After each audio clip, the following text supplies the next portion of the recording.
Assalamualaikum warahmatullahi wabarakatuh. Allahu Akbar, Allahu Akbar, Allahu Akbar, Allahu Akbar. Asyhadu an la ilaha illallah. Asyhadu an la ilaha illallah. Asyhadu anna Muhammadar Rasulullah.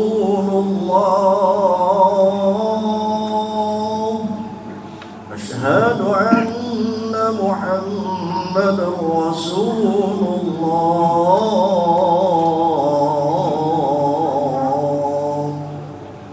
Hayya 'alas salah. Hayya 'alas salah.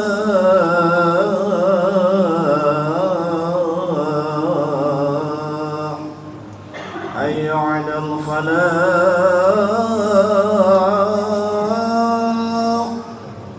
حي على الفلاح.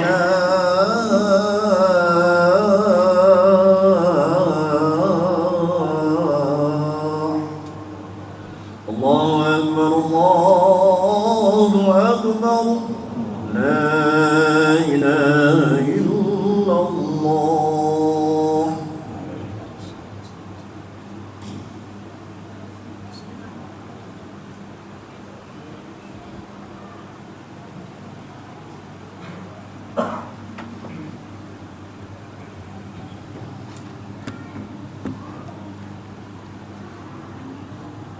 Innal hamdalillah nahmaduhu wa nasta'inuhu wa nastaghfiruh wa na'udzu billahi min syururi anfusina wa sayyiati a'malina may yahdihillahu fala mudhillalah wa may yudlil fala hadiyalah. Asyhadu an la ilaha illallah wahdahu la syarikalah wa asyhadu anna sayyidana Muhammadan abduhu wa rasuluhu la nabiyya ba'dah. Allahumma salli wa sallim wa barik ala sayyidina wa maulana Muhammad wa ala alihi wa sahbihi ajma'in, amma ba'du. Usikum wa iyaya bittaqullahi faqad fazal muttaqun. Wa qad qala Allah ta'ala fi kitabil karim wa huwa asdaqul qailin. A'udzu billahi minasy syaithanir rajim. Bismillahirrahmanirrahim. Ya ayyuhalladzina amanu taqullaha haqqa tuqatih wa la tamutunna illa wa antum muslimun. Hadirin sidang Jumat yang dirahmati Allah Subhanahu wa taala, tidak terasa hari ini kita sudah memasuki hari ke-13 di bulan Muharram di tahun 1446 Hijriah. Itu artinya secara bilangan umur kita bertambah, tapi secara jatah hidup, jatah kita berkurang. Untuk itu, hadirin sidang Jumat yang dimuliakan Allah Subhanahu wa taala, Al-Qur'an mengajarkan kepada kita sebuah doa yang pasti kita semua hafal, karena memang sering kita baca, khususnya di dalam setiap sholat kita. Doa yang tidak asing lagi bagi kita, yaitu Rabbana atina fid dunya hasanah wa fil akhirati hasanah wa qina adzabannar. Kalau kita teliti di dalam ayat surat Al-Baqarah ayat ke-201 tersebut, yang maknanya adalah Rabbana, ya Tuhan kami, atina, anugerahkanlah kepada kami, fid dunya hasanah, kebaikan di dunia, wa fil akhirati hasanah, dan kebaikan di akhirat, wa qina adzabannar, dan hindarkanlah kami dari siksa api neraka. Kalau kita teliti di akhir kalimat yang tadi, wa qina adzabannar, karena seharusnya sudah cukup dengan Rabbana atina, kebahagiaan di dunia, fid dunya hasanah wa fil akhirati hasanah, dan kebaikan di akhirat. Kenapa ada waqina adzabannar? Karena tidak semua orang yang bahagia di akhirat itu bisa langsung masuk surga.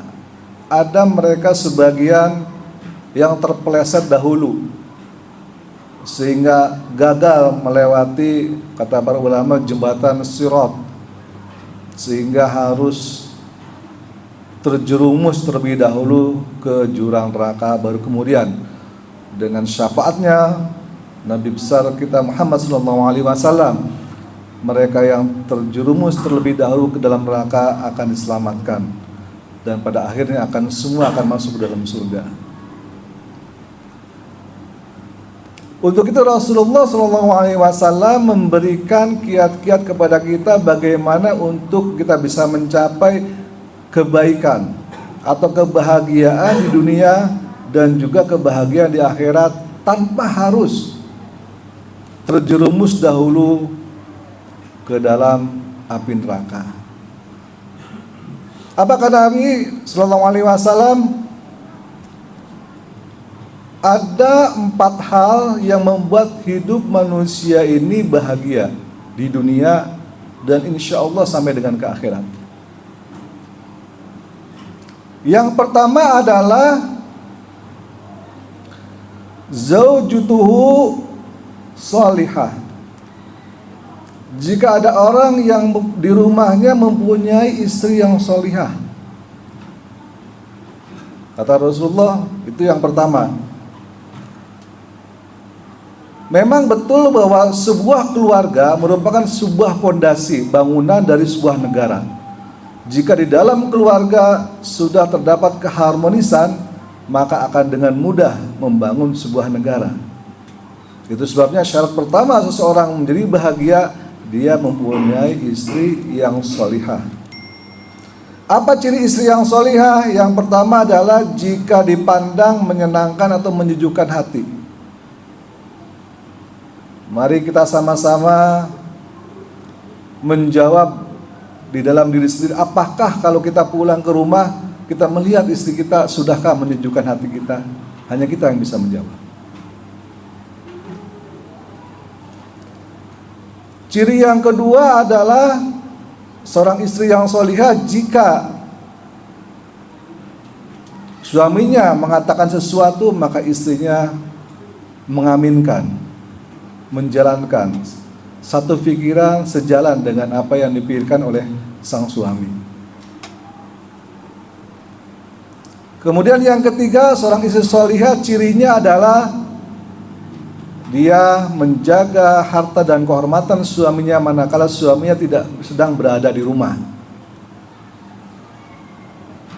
Jika ketiga syarat ini terpenuhi, maka bersyukurlah kita mempunyai istri yang salihah, yang tidak hanya akan membahagiakan di dunia, tapi juga insya Allah sampai dengan di akhirat nanti. Syarat yang kedua apa kata Nabi? Kata Nabi ada al-auladu abrara, mempunyai anak yang berbakti kepada kedua orang tuanya. Satu punya istri salihah, dua punya anak yang berbakti kepada kedua orang tuanya. Anak merupakan investasi jangka panjang. Sebagaimana dijelaskan dalam hadis yang lain bahwa doa seorang anak yang soleh akan terus mengalir, bahkan walaupun kedua orang tuanya sudah meninggal dunia. Sehingga menjadi tugas dan tanggung jawab orang tuanya untuk mendidik dan membesarkan anak sehingga anaknya menjadi anak yang soleh dan berbakti kepada kedua orang tuanya, dan bisa menjadikan anak itu sebagai investasi untuk bekal kita di akhirat nanti. Itu secara internal. Bagaimana secara eksternal kebahagiaan yang bisa diraih? Kata Nabi dilanjutkan yang ketiga, kalau pengen bahagia, bergaullah, carilah teman-teman yang baik, lingkungan yang baik. Di rumah kita punya istri yang solehah, punya anak yang berbakti kepada orang tua. Begitu keluar rumah kita punya lingkungan yang baik, lingkungan yang senantiasa mengingatkan kita, mendekatkan kita kepada Allah Subhanahu wa taala. Mari kita lihat dalam keseharian ini, mana lebih banyak orang yang senangnya nongkrong di masjid atau nongkrong misalnya di tempat lain. Bersyukurlah dan beruntunglah mereka yang senang datang ke masjid, berada di lingkungan masjid, punya teman-teman yang senantiasa mengajak dan mengingatkan kepada kebaikan.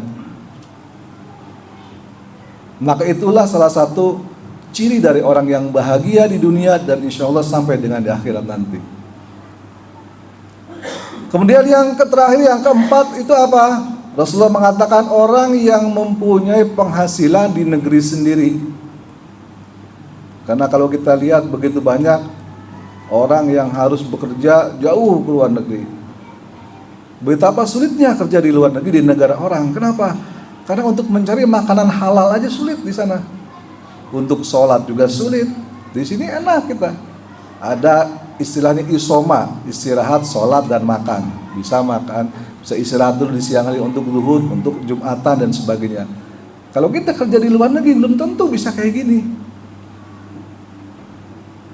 Maka bersyukurlah orang-orang yang punya penghasilan, punya pekerjaan di negerinya sendiri. Karena di samping bisa mendapatkan penghasilan, tapi juga tetap bisa beribadah kepada Allah Subhanahu wa Ta'ala. Dari 4 kriteria ini, mari kita bersama-sama renungkan pada diri kita sendiri, sudahkah kita memilikinya? Tentu saja mungkin 1 atau 2 hal kita miliki, tapi hal yang lainnya tidak, karena tidak ada manusia yang sempurna. Betapa bahagianya, betapa sempurnanya seseorang jika memiliki keempat-empatnya. Tapi tentu saja hidup tidak semudah itu, tidak seindah itu. Maka bagaimana ya Rasulullah untuk bisa kita mengatasi jika kita mempunyai kekurangan? Kita menginginkan istri yang solihah, tapi ternyata istri kita nggak solihah banget.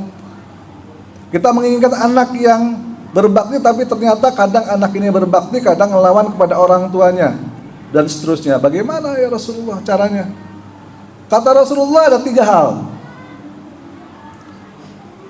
Yang pertama, kita harus senantiasa bersyukur dengan apa yang dikaruniakan oleh Allah Subhanahu wa Ta'ala. Kita bersyukur punya istri, sementara banyak orang lain yang mungkin belum punya istri, belum punya jodoh. Kita bersyukur dikarunia anak, karena banyak orang lain yang mungkin belum dikarunia anak. Selalu carilah sebuah cara, carilah sebuah alasan untuk supaya senantiasa kita bersyukur kepada Allah Subhanahu wa Ta'ala. Karena waktu iblis laknatullah diusir dari surga karena tidak mau sujud kepada Adam, apa yang dikatakan oleh dia? Waktu dia marah kepada Allah karena diusir, dia berkata, "Tsumma la'atiyannahum min baini aidihim." Aku akan menggoda semua manusia dari depan, wa min khalfihim, dan dari belakang, wa min aimanihim, dan dari kanan, wa an syama'ilihim, dan dari kiri. Dari semua arah iblis akan menggoda kita. Depan, belakang, kanan, kiri. Untuk apa menggoda? Wala tadjanakum lisyakirin. Supaya manusia sedikit sekali yang mau bersyukur pada Allah Subhanahu wa Ta'ala. Bukan supaya manusia itu nyolong, bukan supaya manusia itu zina, bukan supaya manusia itu membunuh dan melakukan kejahatan-kejahatan, tidak. Iblis hanya pengen satu aja, supaya manusia itu sedikit sekali bersyukur kepada Allah Subhanahu wa Ta'ala. Karena begitu orang itu hilang rasa syukurnya, dia dengan mudah akan tergelincir kepada perbuatan dosa. Seorang suami yang hilang rasa syukurnya kalau melihat istrinya yang tidak sempurna di rumah, banyak yang akhirnya mencari pelampiasan di luar, berselingkuh dan sebagainya. Seorang suami yang tidak bersyukur dengan apa yang didapatkan dari pekerjaannya, akhirnya dia melakukan kecurangan-kecurangan dan praktek-praktek yang negatif, mendapatkan harta dari cara yang halal, yang haram.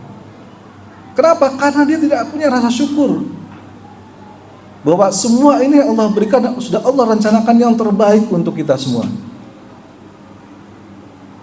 Yang kedua, apa kata Nabi? Yang kedua adalah sabar. Sabar jika menghadapi problem apapun. Al-Quran mengajarkan wasta'inu bis-sabri was-shalah, senantiasalah meminta pertolongan kepada Allah dengan sabar dan terus melaksanakan sholat. Karena hanya dengan sabar dan terus melaksanakan sholat, itulah jalan yang terbaik supaya pertolongan Allah Subhanahu wa taala atas segala musibah yang kita lalui bisa segera datang. Kemudian yang ketiga, kata Nabi SAW, bagaimana ya Rasulullah kalau susah nih, kayaknya susah untuk syukur, sabar juga susah. Kata Rasulullah SAW, banyak-banyaklah lisanmu untuk tetap berzikir kepada Allah Subhanahu wa taala. Karena Al-Quran mengajarkan ala bidzikrillahi tatmainnul qulub. Hanya dengan berzikir dan banyak mengingat Allah, maka hati menjadi lembut. Kalau kita sering mengingat Allah, sering berzikir kepada Allah, hati kita menjadi lembut, maka hidayah akan mudah masuk ke dalam hati kita. Hidayah tidak akan tertutup di dalam hati kita. Tapi orang yang jarang mengingat Allah, maka semakin lama hatinya akan semakin keras. Semakin sulit untuk menerima hidayah, semakin sulit untuk menerima ilham dan pertolongan dari Allah Subhanahu wa taala. Demikian khutbah singkat yang bisa kami sampaikan. Mudah-mudahan ada manfaatnya khususnya bagi diri khatib sendiri dan bagi jamaah semua. Barakallahu li wa lakum fil Qur'anil azim wa nafa'ani wa iyyakum bima fi minal ayati wa dzikril hakim wa taqabbalallahu minni wa minkum tilawatahu innahu huwas samiul alim. Fastaghfirullahal azim li wa lakum wa lisairil muslimina wal muslimat wal mu'minina wal mu'minat innahu huwal ghafurur rahim.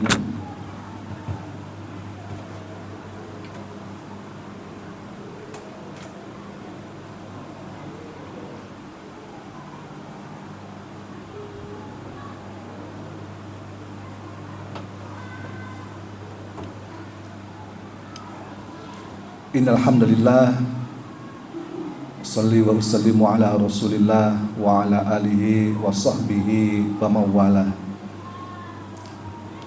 Asyhadu an la ilaha illallah wahdahu la syarikalah wa asyhadu anna sayyidana Muhammadan abduhu wa rasuluhu la nabiyya ba'dah. Amma ba'du. Fa ya ibadallah, usikum wa nafsi bi taqwallahi faqad fazal muttaqun. Waqad qala Allah Ta'ala fi kitabil karim fattaqullaha mastata'tum wa qala aidan innallaha wa malaikatahu yusalluna 'alan nabi ya ayyuhalladzina amanu sallu 'alaihi wa sallimu taslima. Allahumma salli wa sallim wa barik ala sayyidina wa maulana Muhammad wa ala ali Muhammad kama shallaita ala Ibrahim wa ala ali Ibrahim wa barik ala Muhammad wa ala ali Muhammad kama barakta ala Ibrahim wa ala ali Ibrahim fil alamin innaka Hamidum Majid. Allahumma ighfir lil muslimina wal muslimat wal mu'minina wal mu'minat al ahya'i minhum wal amwat innaka sami'un qaribun mujibud da'wat wa ya qadiyal hajat. Rabbana zalamna anfusana wa illam taghfir lana wa tarhamna lanakunanna minal khasirin. Rabbana hab lana min azwajina wa dhurriyyatina qurrata a'yunin waj'alna lil muttaqina imama. Rabbana atina fid dunya hasanah wa fil akhirati hasanatan wa qina adzabannar wa adkhilna jannata ma'al abrari aziz ya ghaffar bi rahmatika ya arhamar rahimin. Ibadallah, innallaha ya'muru bil 'adli wal ihsan wa ita'i dzil qurba wa yanha 'anil fahsya'i wal munkari wal baghi ya'idzukum la'allakum tadhakkarun. Fadlullahil 'azim yadhkurukum washkuru 'ala ni'amihi yashkurun wa ladzikrullahi ajrun akbar. Aqimus shalah.